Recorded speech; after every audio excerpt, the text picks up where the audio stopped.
Como ya les mencioné, el Evangelio de San Marcos es el Evangelio que nos acompaña este año.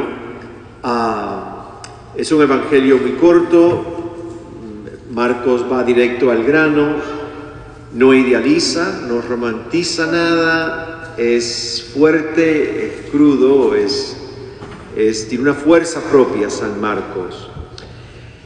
Nosotros estamos acostumbrados a que cuando se proclama el Evangelio en la misa, muchas veces, como el día de hoy, el Evangelio es precedido por una frase que no aparece en la Biblia, no aparece en los Evangelios, y la frase es "en aquel tiempo". Eso es una frase litúrgica que se antepone al texto del Evangelio para anunciar un momento en la vida de Jesús, en aquel tiempo. Yo fui directamente al Evangelio de San Marcos a ver cuál era en aquel tiempo. Y curiosamente, en el Evangelio de San Marcos, la palabra que aparece es luego el Espíritu impulsó a Jesús. Luego implica que pasó algo antes. Y entonces, luego, el Espíritu impulsó a Jesús. Pues busqué a ver cuál era el luego, y el luego es que después del bautizo en el Jordán, Jesús de Nazaret es impulsado por el Espíritu al desierto de Judea. Este momento del bautizo es muy importante para Jesús, porque es un momento de una experiencia muy profunda, transformadora, que revela a su persona y a los demás que es el Hijo amadísimo del Padre, quien el Padre tiene sus complacencias. El momento del Jordán es la aparición, por así decirlo, pública de un Jesús adulto en Judea, donde él va a percibir que esa unción del Espíritu en el Jordán lo ha llamado a una misión, a una vocación, a un horizonte muy amplio que se abre por delante de él, que es ir predicando el reino de Dios, que es con lo que termina el Evangelio de esta tarde. Después que arrestaron a Juan el Bautista, Jesús se fue a Galilea para predicar el Evangelio de Dios y le decía a la gente: conviértanse, cambien de forma de pensar, de actuar y reciban el reino de Dios que ya está cerca. Todo eso surge de la experiencia del Jordán. Soy hijo amado de Dios, el Espíritu se ha derramado sobre mí y ahora tengo una misión y una visión por cumplir.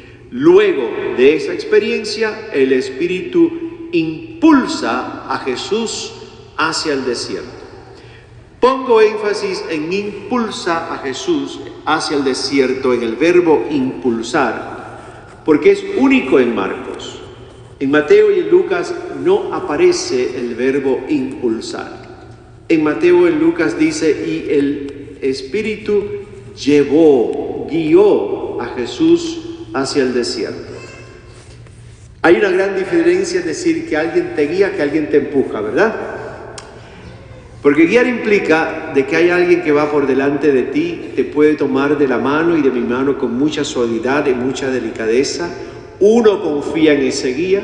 El guía es el que ve el camino, uno a veces no lo ve con claridad, pero uno confía en que esa persona que va delante de ti sabe para dónde va, y tú le das la mano y te dejas llevar hacia donde esa persona quiere llevarte.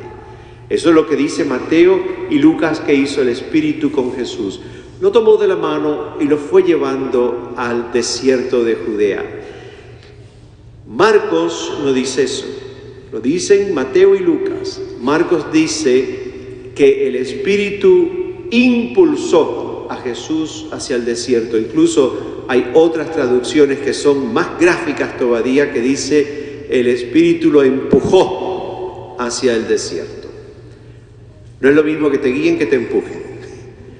Porque cuando hay un empujón, significa que tú y yo estábamos como medios paralizados, que no sabíamos para dónde íbamos, que no sabíamos qué íbamos a hacer, que teníamos miedo, teníamos confusión, no teníamos mucha claridad, y vino alguien o algo por atrás y te dijo, ¡pah!, te empujó. Pues Marco dice que a Jesús de Nazaret lo empujaron al desierto, lo cual implica, en una cristología muy propia del Evangelio de San Marcos, que el mismo Jesús de Nazaret, ante el misterio que se le abría por delante, quizás intuyó que aquel misterio que se llamó Reino de Dios, para él iba a acabar muy mal. Y tiene miedo de entrar en la experiencia del desierto 40 días y 40 noches. En el Evangelio de Marcos, Jesús es extremadamente humano. Yo lo llamaría plenamente humano. Yo le digo a la gente, cuando los testigos de Jehová te toquen en la puerta a las 7 de la mañana el sábado y te digan que Jesús no es de naturaleza divina, nunca discutas con el Evangelio de San Marcos en las manos, porque el testigo de Jehová va a ganar. Discute con el Evangelio de San Juan y ahí vas a ganar tú. Pero Marcos no. Marcos enfatiza profundamente la humanidad de Jesús. Y yo me decía ayer, esta semana, digo, Señor, ¿cómo te habrás sentido tú al ver que de buenas a primera te empujaban al desierto a vivir 40 días y 40 noches en un espacio tan grande de inseguridad, de tanta vulnerabilidad, en la oscuridad más terrible de noche? El texto de Marcos dice en el desierto donde vivían animales salvajes, lo dije, y algunas traducciones tiene otro nombre que me gusta más todavía, alimañas. Vivían alimañas en el desierto y le dan un empujón a vivir en un lugar donde viven alimañas. ¿Qué habrá sentido Jesús de Nazaret al encontrarse tan solo, tan dependiente, tan en silencio, tan a la espera? ¿Qué habrá sentido Jesús de Nazaret? Marcos no habla de tentaciones, simplemente dice fue tentado.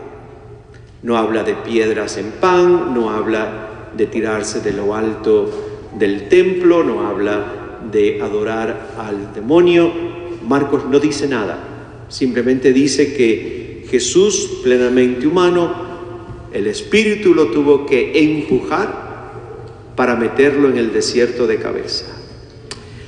Y yo me hice una pregunta y dije, si Marcos dice que finalmente fue tentado, ¿cuál habrá sido la tentación de Jesús en el Evangelio de Marcos? Y me puse a pensar y me vino esto a la mente. Jesús es muy humano en Marcos. Jesús tiene una experiencia muy profunda en el Jordán de su ser hijo de Dios. Descubre que el Padre le dice que es amadísimo. Se descubre con una misión, una vocación, proclamar el reino de Dios, ser un predicador itinerante. Pero con todo y eso, Jesús tiene que haber sentido mucho miedo. Y yo pensé, ¿cuál sería el miedo de Jesús ante un nuevo proyecto de vida, ante una nueva llamada, ante una vocación diferente? Y me llegó esta palabra: temía equivocarse. El miedo a equivocarse. ¿Y por qué es tentación el miedo a equivocarse? Porque cuando caemos en esa tentación de que tengo miedo a equivocarme, terminamos haciendo absolutamente nada. Nos paralizamos por el miedo a equivocarnos. Nos paralizamos de tal forma que nuestras vidas terminan siendo áridas, sin vida y sin fruto, porque nunca decidimos ser ni hacer nada, porque tengo miedo a equivocarme. Si Jesús de Nazaret hubiese caído en esa tentación, que puede ser muy sutil, como las primeras que mencioné, si hubiese caído en la tentación de dejarse vencer por el miedo a equivocarse, tú y yo no estuviésemos aquí esta noche. No hubiese habido redención, ni salvación, ni don del Espíritu, ni resurrección. El miedo a equivocarnos nos puede paralizar muchas veces en la vida. Es una expresión muy profunda de la duda que uno tiene de sí mismo y en última instancia es una duda muy grande hasta de Dios. Cuando uno teme equivocarse y no toma decisiones. En última instancia, es un miedo que al final de la vida nos hace cuestionar si todo realmente valió la pena. Y eso es una tentación terrible al final del camino de uno, dudar que la vida de uno haya valido la pena. Nosotros estamos entrando en la primera semana de Cuaresma. Creo que es un buen tiempo, muy buen tiempo, para pedirle a Cristo Jesús, que ha caminado y camina con nosotros, que ya anduvo este camino tuyo y mío y sabe lo que es tener miedo a equivocarse y sentirse uno totalmente paralizado e impotente. Creo que es una buena semana para pedirle a Jesús, que no tuvo miedo de habitar entre alimañas, donde las alimañas no pudieron destruirlo, pedirle a Jesús de Nazaret que nos ayude a vencer los miedos que muchas veces nos paralizan para llegar a tomar decisiones y llegar a ser alguien y poder hacer algo. Yo decía esta semana, me lo decía a mí mismo, Jesús no pide de ti y de mí ningún tipo de perfección. Queremos ser siempre perfectos y por eso vivimos eternamente frustrados, porque no somos perfectos. Lo único que Dios pide de ti y de mí, lo mismo que le pidió a Jesús de Nazaret, que aunque haya tenido miedo, le pidió que fuera fiel. Nos pide fidelidad, gente. Nos pide decir que sí, aunque el camino sea difícil, duro, caigamos, tengamos retos, sufrimientos, miedos. Lo único que pide Dios de ti y de mí es: no te des por vencido de ti mismo. Sé fiel al camino y vence los miedos. Cristo Jesús los venció. Cristo Jesús no se dejó comer por las alimañas. Cristo Jesús fue fiel.